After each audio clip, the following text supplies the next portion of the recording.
Once upon a time, in a small village by the sea, there lived a fisherman named Marcus. He was not the richest man, nor the strongest, but he had a quiet wisdom that set him apart.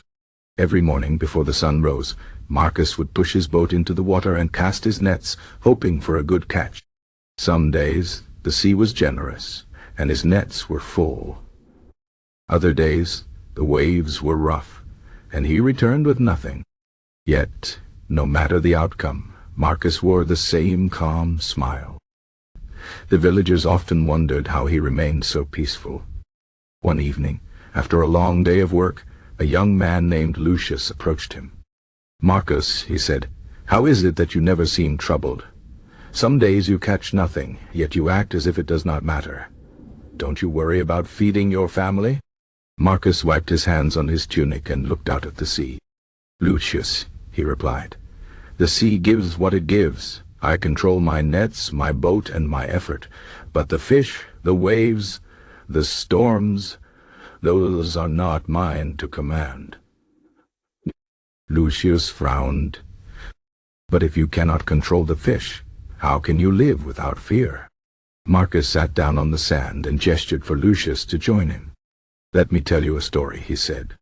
"When I was young, my father taught me about the dichotomy of control.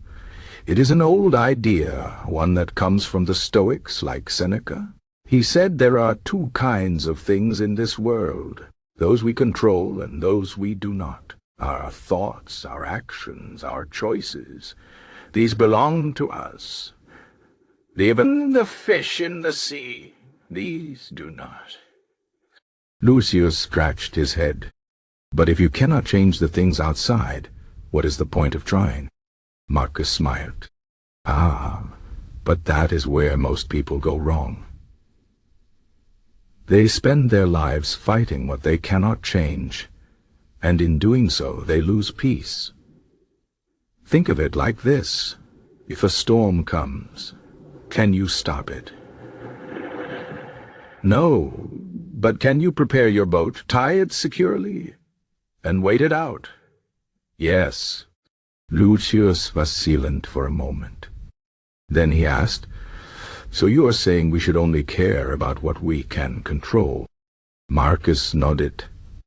"Exactly. And when you do that, you free yourself from needless suffering. Imagine two farmers. One worries every day about rain. Will it come? Will it not? He loses sleep. He is angry when it is dry. He is fearful when it storms. The other farmer tends his fields, waters what he can, and accepts that the sky does as it pleases." Lucius sighed. "The second one, of course, but it is hard not to worry." Marcus patted his shoulder. "It is hard at first, but with practice it becomes easier. Every time you feel fear or anger, ask yourself, is this within my control? If yes, act. If no, let it go." As the years passed, Lucius tried to live by these words. He faced many hardships, failed crops, sickness, even the loss of loved ones. But whenever sorrow or anger threatened to overwhelm him, he remembered Marcus' lesson. He focused on what he could do, not on what he could not change. One day, a great storm struck the village. The waves swallowed homes, the wind tore roofs away. Many people wept, cursing the gods, asking why this had happened.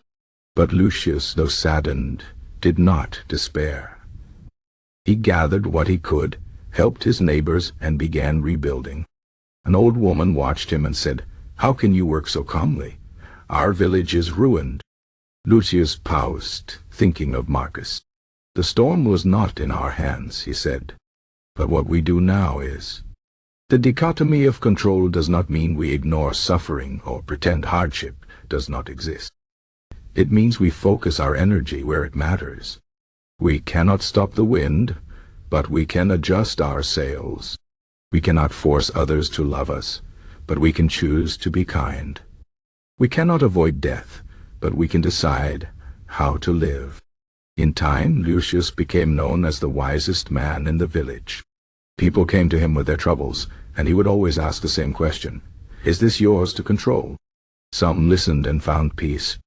Others walked away, still clinging to their worries. But the truth remained unchanged. The key to a tranquil life lies in knowing the difference between what is ours and what is not.